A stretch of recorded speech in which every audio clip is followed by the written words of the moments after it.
जो हम तो कहते हैं आप अच्छे काम के लिए गए थे, हम तो कहते हैं आप जन लोकपाल लाने गए थे जर्मनी, ठीक है, तो आप उसको एडमिट कर लो, हम ये करने गए थे।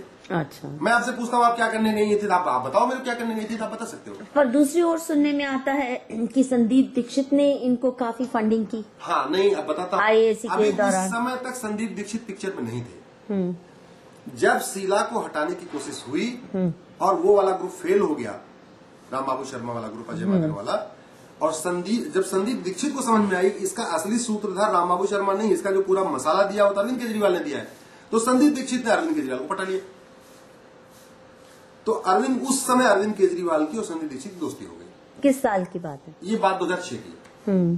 2006 स्टार्टिंग की। उन्होंने एक NGO भी चलाया था, उसकी मीटिंग्स भी एक आध तो मैं भी अटेंड करने गई थी, जहां अरविंद भी थे, संदीप दीक्षित, सभी एक NGOs का प्लेटफॉर्म बना रहे थे। ये 2006 की बात है।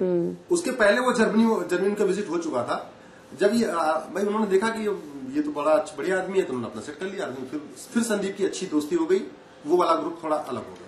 और ये भी सुनने में आता है कि इंडिया अगेंस्ट करप्शन का जो इन्होंने शुरू किया मसला, वो उस समय किया जब CWG वगैरह में शीला जी बहुत दिक्कत में फंसी थी और बड़े डिमांड हो रही थी कि इन्वेस्टिगेट किया जाए, केसेस फाइल किए जाए। तो लोकपाल आंदोलन शुरू करके इंडिविजुअल केसेस सारे ठप हो गए। CWG का मसला। आप बिल्कुल ठीक कह रहे हैं, एग्जैक्टली यही हुआ था।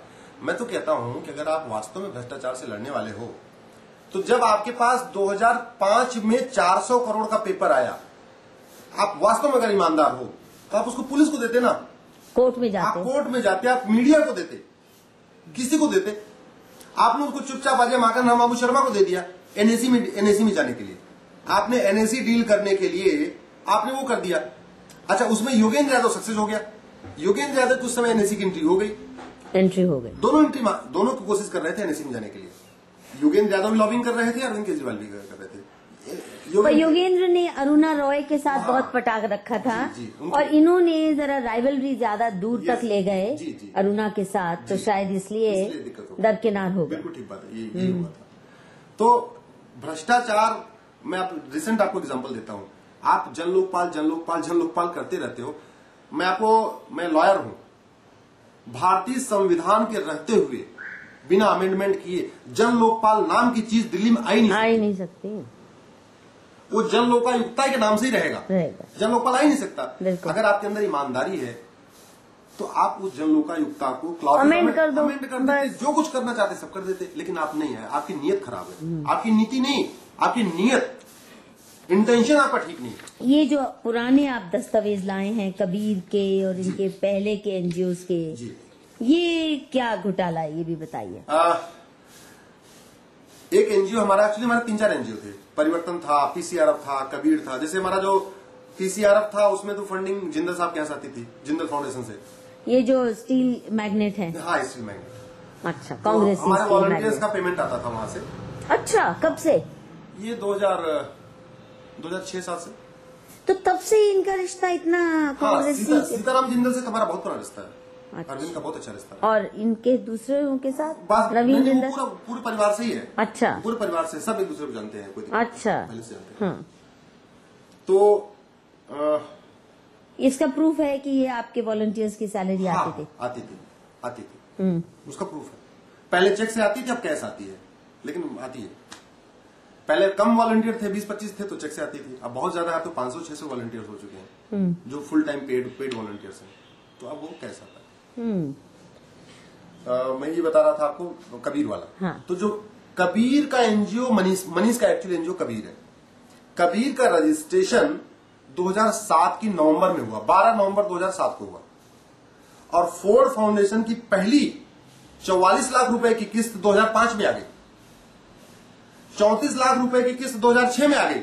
अरे, मतलब भारत में मेरे समझ से ऐसा कभी हुआ नहीं होगा। पैसा पहले आया, रजिस्ट्रेशन बाद में हुई। और सबसे ताजुब की बात यह कि उस समय के गृह मंत्री ने इसको परमिशन भी दे दिया। इन्होंने सिंपली एक एप्लीकेशन लिखा कि हमें परमिशन दे दिया जाए, हमारा रजिस्ट्रेशन नहीं हुआ, लेकिन हम कबीर नाम की कोई चीज बनाने वाले हैं। और 2 साल पहले उन्होंने, क्योंकि इस रिपोर्ट में ये कह रहे हैं, रिपोर्ट ये कहती है कि MHA has given prior permission.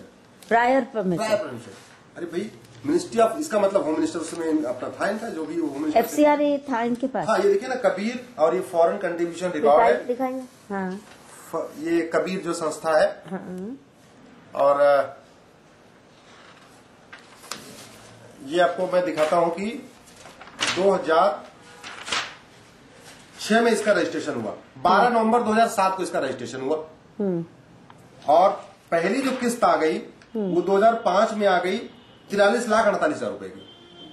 43 lakh दिखाइए। 43,48,000 सीधा कीजिए ना इसको जरा। जी। हाँ, दिख रहा है? हाँ। उसके नीचे फिर 32 लाख समथिंग की आ रही दूसरी किस्त। अच्छा। हाँ, ये पेपर मैं आपको इसकी कॉपी दे दूंगा आपको। हाँ। तो आप ये सोचो, तो आपने तब नहीं पूछा इनसे ये सवाल? एक्चुअली मैडम हमें थोड़ा, मैं भगवत गीता पढ़ता हूँ, तो भगवत गीता में मैं तो कृष्ण का वो भक्त हूँ। मुझे ऐसे लगता है कि कृष्ण ने भी महाभारत के टाइम में एक दो जगह मतलब वो कहा था कि नहीं यार शिखंडी को खड़ा कर दो, इसको खड़ा कर दो। हमें ये लगता था कि ये रास्ता तो गलत है, लेकिन हमें लगता है इनका इंटेंशन ठीक है। तो अच्छे काम के लिए, धर्म युद्ध के लिए थोड़ा सा रास्ता अगर गलत भी हो जाए तो कोई दिक्कत नहीं। द्रोणाचार्य को भी उस समय धोखे से मारा गया, भीष्म पितामह को भी धोखे से मारा गया था। इस तरीके से हमारे पुराने टाइम में हो गया। तो मैं तो उसी विचार को लेकर चल रहा था कि ये लोग जो रास्ता ले रहे हैं तो गलत ले रहे हैं, लेकिन ये इनका इंटेंशन ठीक है। अब जाके पिछले मेरे को 1-1.5 साल में समझ में आया कि नहीं, इनका इंटेंशन गड़बड़ है। और जो परिवर्तन के पास पैसे आए वो भी तो फोर्ड फाउंडेशन के थे। फोर्ड फाउंडेशन से बहुत पैसा आता है। फोर्ड फाउंडेशन का केवल डायरेक्ट नहीं आता, वो डायरेक्ट इनडायरेक्ट दो तरीके से आता है। जैसे वो क्या करता है कि मीरा सान्याल जी हैं जो हमारी लड़ रही हैं वहां से, उनका एक एनजीओ है प्रदान, जो नक्सलाइट एरिया में काम करता है। तो वो क्या होगा कि कुछ प्रदान के थ्रू आएगा, कुछ इधर से आएगा, या ऐसे करते हैं कि फोर्ड वाले वहां पे एनआरआई को पैसा दे देते हैं, वो एनआरआई अपने घर वालों को दे देंगे डोनेशन। जैसे वहां पे दिया किसी को, उन्होंने अपने घर वालों को दे दिया और घर वालों ने यहाँ के दे दिया। तो इस तरीके की रूटीन हो जाती है। इसका आपके पास क्या सबूत है? इसका बहुत सारे लोग हमारे अभी इसमें, जब हमारी पार्टी बनी विधानसभा के टाइम में, बहुत सारे लोगों ने ऐसे पैसा आके दिया। लेकिन अब आप उसको लिंक नहीं कर सकते ना, क्यों? पर जेन्युइन भी हो सकता है। नहीं, जेन्युइन हो सकता है, लेकिन उसमें बहुत सारे ऐसे हैं, उसमें बहुत सारे जिनको मैं जानता हूँ। देखिए मैडम, ऐसा है, मैं अपने पिताजी को 100% जानता हूँ, मेरे पिताजी कौन है। मैं अपने बेटे को जानता हूँ 100%, मेरा बेटा कौन है। लेकिन आप पूछो कि प्रूफ, तो मैं प्रूफ नहीं कर सकता। प्रूफ करने के लिए तो डीएनए टेस्ट कराना पड़ेगा, और डीएनए मैं नहीं कर सकता। डीएनए के लिए डॉक्टर चाहिए। अगर इसकी अच्छी इंक्वायरी हो जाए, इसकी कोई सीबीआई इंक्वायरी हो जाए, एसआईटी इंक्वायरी हो जाए, जो फोर्ड फाउंडेशन दे रहा है यहाँ पे, सारा दूध का दूध पानी का पानी। तो कोर्ट में क्यों नहीं फाइल करते? आप तो वकील हैं। कोर्ट में एक एमएन शर्मा ने मुकदमा किया हुआ है, जिसका आम आदमी पार्टी अरविंद केजरीवाल बहुत विरोध कर रहे हैं। अब वो डाइवर्ट कर रहे हैं कि हमारी क्यों कर रहे हैं, इनकी भी करा लो। अरे भाई, तुम सबसे ज्यादा हम ईमानदार हैं, तो हमें तो खुद आगे आना चाहिए। हाँ जी, हमारी कराओ। 11, अभी टाइम्स ऑफ इंडिया की रिपोर्ट आई थी, 11,500 करोड़ आया है इस साल एनजीओ को। उसमें केवल 2% रिटर्न फाइल किया। हमने अरविंद को बोला इसके फाइल कराओ, चुप। क्यों चुप? मैं कांग्रेस बीजेपी से आशा नहीं कर सकता। ये रिटर्न करते हैं? भगवान जाने, कुछ नहीं कर सकते। नहीं, इनकम टैक्स रिटर्न करते हैं, ये फाइल करते हैं कि नहीं? नहीं, फाइल करते हैं, लेकिन जो अभी मैंने कबीर का रिपोर्ट देखा, तो कबीर वाले में खुद ही बहुत सारी वो है। क्या? कबीर ने क्या किया है कि मनीष ने अपने घर को ही अपना किराए का मकान बना लिया, अपनी बीवी को मालिक बना दिया, खुद किराएदार बन गए। तो पैसा ले रहे हैं उसका? तो पैसा किराए पे ले लेते हैं। अपनी कितना किराया ले रहे हैं? ये इसमें एक बार देख लो, अपनी गाड़ी को टैक्सी बना के। हाँ, अपनी गाड़ी को टैक्सी बना लिया, अपने घर को किराए का मकान बना लिया। ये 2005 में 12,000 रुपए लेते थे। अच्छा, अब तो ज्यादा ले रहे होंगे। 2005 में जो मिनिस्ट्री ऑफ होम अफेयर्स की रिपोर्ट है, ठीक है। अपनी गाड़ी को ही अपना किराया इस तरीके से करते रहे अपना, मतलब जो पैसा आया वो अपने में ही खर्च हो गया कि हमने ये कर दिया, वो कर दिया, ये कर दिया। टिकट के डिस्ट्रीब्यूशन में इतना बड़ा घोटाला हुआ है, समझाइए। मैं आपको बताता हूँ। मैं लोकसभा की सर्च कमेटी में था, जो नेशनल कमेटी थी, 8 सदस्य 8 मेंबर्स कमेटी थी, उसका पार्ट रहा हूँ, जिसमें टिकट बंटने थे। ये तो लोकल डिसीजन होने थे, रेफरेंडम होने थे, क्या हुआ? बिल्कुल, मैं आपको बताता हूँ। 8 लोगों की टीम बना दी गई, पूरे देश से फॉर्म मंगाने शुरू हो गए। राजमोहन गांधी जहां से खड़े हैं, यहां से 270 फॉर्म आए। आनंद कुमार जहां खड़े हैं, लगभग वहां से 250 फॉर्म आए। जर्नैल सिंह जहां से खड़ा है, वहां 350 फॉर्म आए। मतलब मैं आपको दिल्ली का डाटा बताता हूं, 7 लोकसभा में लगभग 1600 फॉर्म आए थे, 1600 फॉर्म। 7 लोकसभा में, ऑन एन एवरेज 250 हो गया पर लोकसभा। लेकिन देखिए, वो जिन 7 लोगों को टिकट मिला है उन्होंने अप्लाई किया ही नहीं था। वाह, गजब। ये केवल और केवल इसलिए किया गया था कि ये कंडीशन लगा दी गई थी कि आपको 1000 लोगों की रिकमेंडेशन लानी है, 1000 लोगों का फोन नंबर, 1000 लोगों का ईमेल आईडी। अब वो क्या करते हैं, उससे सबको एसएमएस जाता है कि आप यहाँ पे अनशन होने वाला है, यहाँ पे धरना होने वाला है, यहाँ ये होने वाला है, आप आइए। अच्छा। ईमेल आईडी पे हर हफ्ते वीकली एक मेल जाता है कि आप डोनेट करिए, आप इस मेल को अपने और आगे फॉरवर्ड करिए, एक चैन बनाने की कोशिश करिए। मतलब कुल मिला के जो 11,000 पूरे देश से लोकसभा के फॉर्म आए, वो केवल इस काम के लिए आए थे कि इतने लोगों के 11 into 1000 कितने 11 लाख लोगों के 11 लाख। ईमेल आईडी, फोन नहीं, नंबर, 1 करोड़ 10 लाख, 1 करोड़ 10 लाख के ईमेल आईडी ने मिल गए, ईमेल आईडी मिल गया, फोन मिल नंबर गया। और एक कंडीशन और दिया था कि आप उनसे 10-10 रुपए की पर्ची भी कटवा दोगे। तो 1 करोड़ 10 into 10 यानी 10 करोड़ 11 करोड़ के आसपास हो गया, 11 करोड़ पैसा भी आ गया। कसम के ये किसका दिमाग चलता है? एक अमवे कंपनी होती है, अमवे, हाँ।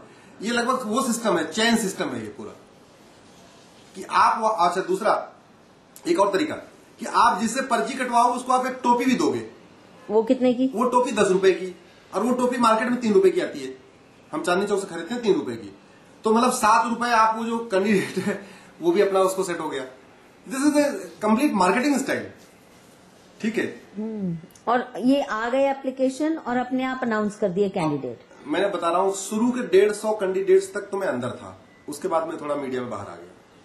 शुरू के 150 जो कैंडिडेट अनाउंस हुए, उसमें से लगभग 135 कैंडिडेट्स प्री डिसाइडेड थे और उनके फॉर्म ही नहीं आए थे, नाम अनाउंसमेंट हो गया। गुलपनाग ये वो के सबके, गुलपनाग तो बहुत बाद में, कुमार की बात कर रहा हूँ। जो शुरू के 150 आए थे उन्होंने अप्लाई किया ही नहीं था, वो पहले से डिसाइडेड थे। बस हाँ, जैसे कैसे किया कि हरियाणा में योगेंद्र ने जिसको चाहा अपना दे दिया, तो युद्धवीर ख्यालिया की जो जिसने वाड्रा की लैंड डील को रिस्टोर किया था, उसकी नौकरी 1 साल बची हुई थी, लेकिन वो भी रिजाइन करके आ गए। उन्होंने पहले बता दिया भाई आ जाओ, ठीक है, तो उसने रिजाइन किया आगे। ऐसे यूपी में, यानी ये गठबंधन योगेंद्र का हुआ जी। वाड्रा। तो इसका मतलब सिर्फ राहुल गांधी की ट्यूटरिंग नहीं करते, राहुल गांधी के जीजा साहब से हाँ। इनकी अच्छे घनिष्ठ संबंध भी हैं। जीजा साहब रवीन जिंदल से, माता जी से बहुत अच्छे संबंध है, सोनिया जी से बहुत अच्छे संबंध है, जिंदल साहब से बहुत अच्छे संबंध है, पूरा कंप्लीट है सेटिंग। ये तो जो गाली वाली देते हैं ना अंबानी अदानी को, ये तो केवल नौटंकी है और थोड़ा वो डील में हो नहीं पा रही है। जिस दिन डील हो जाएगी छोड़ देंगे। अच्छा, वो पैसा मांग रहे हैं बस नहीं, ऐसे नहीं मांगेंगे, गाली देंगे। ये क्या करते हैं, फ्रंट फुट पे खेलते हैं, बैक फुट पे नहीं खेलते। पहले आके खुद ही छक्का मारने की कोशिश करते हैं। तो 2-4 बार गाली दिया, अगर वो अंडर प्रेशर आ गया, कुछ हो गई बात तो ठीक है, नहीं तो गाली देते रहेंगे। अच्छा, तो अंबानी अभी इनके चक्कर में नहीं आया? अभी तक गाली नहीं बंद की, इसका मतलब नहीं आया। नहीं, पर CNN IBN तो अंबानी का ही माना जाता है जी। वहाँ इतना प्रमोशन हो रहा है, तो इसका मतलब अंबानी से कुछ तो गठबंधन है। नहीं तो CNN IBN राजदीप सरदेसाई इतने मोहित क्यों हो कितने सालों से? उसका मैं एक और स्टोरी बताता हूँ। देखिए, भ्रष्टाचार 2 तरीके का होता है, एक पैसे का भ्रष्टाचार, एक होता है नैतिक भ्रष्टाचार। 2011 में जब आंदोलन चल रहा था, उस समय कुछ ही दिन बाद उस समय डिसाइड हो चुका था कि हमें पार्टी बनानी है। उसी समय 3 चैनलों के, उसमें एक का तो आपका वो वीडियो आ चुका है, आपने देख लिया होगा, पुण्य प्रसून का तो आ गया, पुण्य प्रसून का। हाँ। बाकियों का मैं नाम नहीं लूंगा। देव क्यों नहीं लेते हो? बाकी 3 और एडिटर्स थे जिनको, कौन थे? एक को साउथ दिल्ली से दिया था, मतलब टिकट बोला था हम तुम्हें देंगे, राजदीप सरदेसाई को। एक को ईस्ट दिल्ली से बोला था हम तुम्हें यहाँ टिकट देंगे, ठीक है। पुण्य का कहीं और से था, वो दिल्ली के बाहर से था। तो इन लोगों को टिकट पहले से तो डिसाइड, राजदीप को आना था इनकी पार्टी में, आना, फिर क्यों नहीं आया? वो आशुतोष का थोड़ा अच्छा असर नहीं हुआ, इसलिए वो देख के सारे बैकफुट पे हो गए। आशुतोष जब आया तो उसका थोड़ा ठीक नहीं रहा, वो बड़ा उसका विरोध होता है वहाँ चांदनी नहीं, चौक पर में देखिए, बड़ा ये पार्टी बनने से बहुत से पहले से ही CNN IBN man of the year, ये अवार्ड राजदीप के साथ योगेंद्र की और केजरीवाल की बहुत घनिष्ठ, बहुत सालों से। हाँ, वो रवीश और ये सब आके बाकायदा रामलीला मैदान के पीछे हमारा एक कमरा होता था, स्ट्रेटेजिक कमरा, उसमें सब बैठते थे बाकायदा। दिन में अपना, रात में स्टूडियो में होते थे, दिन भर वहां अपना आके पीछे में सलाह दिया करते थे क्या करना है क्या नहीं करना। इवन जो अरविंद की टोपी है, वो भी किसी मीडिया वाले ने बताया कि टोपी पहनो ठीक रहेगा। जो अरविंद का मफलर है, ऐसे मफलर बांधना है, वो मीडिया के माध्यम से हम लोगों को मिलता था कि यार ये वाला करो तो बड़ा क्रांतिकारी विचार रहेगा ये, ठीक है, टोपी ऐसे बांधना, मफलर ऐसे बांधना, ये सब क्रांतिकारी विचार वहीं से मिलते थे। एक बात मैं ये कहने वाला था कि जो टिकट का बंटवारा, पैसे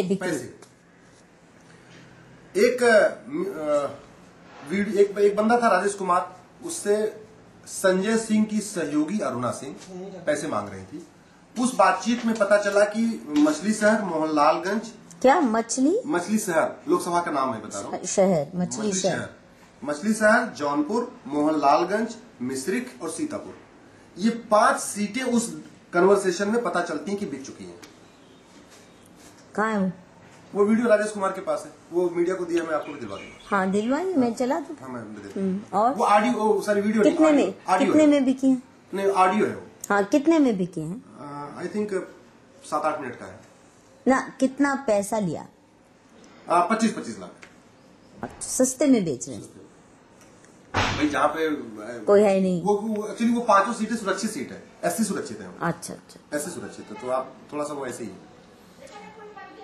अब पहली बात तो ये कि यूपी के इंचार्ज संजय सिंह है, तो संजय सिंह डिसाइड करने वाले हैं कि इसको मिलेगा नहीं मिलेगा। तो अरुणा सिंह तो बलि का बकरा है, अरुणा सिंह उन्होंने निकाल दिया। उसमें आवाज में अरुणा सिंह आती है, अरुणा सिंह से बातचीत होती है, लेकिन अरुणा सिंह बेचारी क्या करेगी? अरुणा सिंह तो एक टूल थी, वो तो बलि का बकरा बन गई। एक्चुअल में पैसा अरुणा सिंह के पास थोड़ी जा रहा था, अरुणा सिंह वो तो कहीं और ही जा रहा था, उसके ऊपर कुछ नहीं किया। तो ये जो दोगलापन है ना, ये जो कुल मिला के भ्रष्टाचार। तो और भी जगह सीटें बिकी हैं, एमपी में, बिहार में। हमारे पास तो एक्चुअली लोग अब जान जाते हैं, तो मुझे फोन करके बताते जी यहाँ भी हो गया, लेकिन अब मैं क्या करूं, कहां से करूं। लेकिन बिक रही है, मतलब बेचने वाला खरीदने वाला खेल धड़ल्ले से चल रहा है, खूब चल रहा है। इसीलिए बहुत सारे जो ईमानदार लोग हैं, इस तरीके के लोग हैं, सब बाहर हो गए। सुनते ही नहीं। जैसे आप थोड़ा सा अगर बात उठाओ तो आपको नेग्लेक्ट कर देंगे, आपसे बातचीत करना बंद कर देंगे। ये जो आपने सवाल उठाए कि कोर कमेटी की मीटिंग कभी नहीं हुई, कोई डिसीजन मेकिंग प्रोसेस नहीं है, जनसभाएं तो खत्म ही हो गई, जो इन्होंने कहा था कि जनसभा में फैसले होंगे, ये सब मतलब अभी कोई सब दिखावा है, ये मीटिंग हो ही नहीं रही, कोई कुछ नहीं। राष्ट्रीय परिषद हमारी सर्वोच्च संस्था होती थी, जिसमें 300 मेंबर्स है। हमारा ये था कि हर साल में हर 6 महीने एक मीटिंग हुआ करेगी। उसको इन्होंने बिना पूछे खुद ही अमेंड कर दिया कि साल भर में कर दिया। और उसमें जो कुछ थोड़ी सी डिसेंट्रलाइजेशन था पेपर पे, जो थोड़ी बहुत, एक्चुअल में तो कोई शक्ति पावर नहीं थी राष्ट्रीय परिषद के पास, लेकिन पेपर में थी, उसको वो अमेंड कर दिया। अभी 31 जनवरी को राष्ट्रीय परिषद की बैठक बुलाई और बिना बताए बस ऐसे शोर शराबा करा के हाथ खड़ा करवा लिया आधे लोग से। उसी में मधु भादुड़ी ने इस्तीफा दिया था, आपको याद होगा। अच्छा। 31 जनवरी को मधु जी ने इस्तीफा दिया था, उसके बाद अशोक अग्रवाल ने दिया था। इसी को लेकर कुछ बोलने का मौका नहीं दिया जाता वहां पे। तो अब आपको क्या लगता है? आप कह रहे हैं कि आप ये इंक्वायरी चाहते हैं कि सारे फोर्ड फाउंडेशन और तरह तरह के फॉरेन फंडेड जो इंडिविजुअल्स और एनजीओज हैं, वो कैसे हावी हो रहे हैं हमारी राजनीति में, और आपके जरिए भी और तरीकों से भी। तो आपकी अब मांग क्या है? मेरी पहली तो लोगों से मैं ये अपील कर रहा हूं जा जाके पर्सनल, आप लोगों के माध्यम से सबसे, कि पहली बात तो देश 25 साल से खिचड़ी सरकार चल रही है, 25 साल हो गया। अब जनता को बहुत सोच समझ के वोट करना पड़ेगा एक अस्थायी सरकार के लिए, पूर्ण बहुमत सरकार के लिए। वो इसलिए इनकी डिमांड इनके झांसे में ना आए, क्योंकि इनके कहने वाले दांत कुछ और थे और एक्चुअल में। पर आप ये कोर्ट केस करने को तैयार हैं इनकी इन्वेस्टिगेशन के लिए, जांच के लिए? कुछ आज जीते या हारे जी, आप इस केस को? मैं इसको परसू कर रहा हूँ। एक्चुअली ये सरकार तो कुछ कर नहीं रही है। मैंने प्रधानमंत्री, गृह मंत्री सबको लिख लिख के मैं थक गया हूँ। नहीं तो उन्हीं के उठाए हुए हैं, तो कैसे होगा? ठीक है, तो वो कुछ कर नहीं रहे हैं। इसलिए अब जो नई सरकार बनेगी मैं करूंगा उनके बाद। पर कोर्ट में तो फाइल कर ही सकते हैं। कोर्ट में चल रहा है, हाई कोर्ट में चल रहा है, दिल्ली हाई कोर्ट में मुकदमा चल रहा है। अच्छा, आपका कि शर्मा का? एमएल शर्मा और हम लोग साथ में जाते हैं वहाँ साथ में, लेकिन मेन पिटिशनर वही है, एमएल शर्मा। इनकी इंक्वायरी हो, इनके खिलाफ इनका जो फोर्ड फाउंडेशन का पूरा नेक्सस है उसकी इंक्वायरी हो। वो एसआईटी जब तक नहीं होगी, और केवल यही नहीं है, वो बहुत लोग हैं, छत्तीसगढ़ में लोग काम कर रहे हैं, कश्मीर में काम कर रहे हैं। सही बात। कश्मीर का रजा मुजफ्फर भट्ट जो पहले पीडीपी में था, वो कहता था अजमल कसाब निर्दोष है, अफजल गुरु निर्दोष है, यासीन मलिक निर्दोष है। वो हर घाट का पानी पीता है। वो हमारा कैंडिडेट है, मुझे मालूम है, जानती हूँ मैं। ऐसे लोग, मतलब नक्सली, आतंकवादी सब हमारे लोकसभा में। पीडीपी में भी उसको घास किसी ने नहीं डाली जी, वो पीडीपी के लायक भी नहीं था, इसलिए वहां से उसने दरकिनार कर दिया। लेकिन हमारे लायक हो गया वो। हाँ, क्योंकि वही हो रहा है। अगर कांग्रेस के रिफ रैफ आपके पास आ रहे हैं, जी। कांग्रेस अपना वोट ट्रांसफर कर रहा है, अपना लुम्पन एलिमेंट आपको भेज रहा है, तो फिर भट्ट साहब तो फिर भी रिस्पेक्टेबल है, अंग्रेजी अच्छी खासी बोली। मतलब जिस कमाल फारूकी को मुलायम सिंह यादव को भी शर्म आ गई कि यासीन भटकल निर्दोष से कहने पे मुलायम सिंह ने निकाल दिया, उसको हमने अपना लिया। अभी बरेली का टिकट उसका पक्का हो रखा है, कमाल फारूकी का। वो शायद मैं हंगामा कर रहा हूँ 3 दिन से, मैं कमाल फारूकी रजा में चिल्ला रहा हूँ, शायद हो सकता है होल्ड हो जाए। तो भटकल को उसने निर्दोष कहा, हाँ, और मुलायम सिंह ने बाहर निकाल दिया, मुलायम सिंह ने बाहर निकाला, और वो हमारे टिकट उसको मिल रहा है। तो कई किस्म के धांधले, terror links, Maoist links, Kashmiri secessionist links, CIA links, Sonia ji के दरबार के। आप राष्ट्रवादी न हो तब तो ठीक है, अगर आप राष्ट्रवादी हो, आपके लिए देश सबसे पहले है, देश की एकता अखंडता सबसे पहले है, तो आपको ऐसा किनारे मक्खी तरह निकाल के फेंक देंगे बाहर।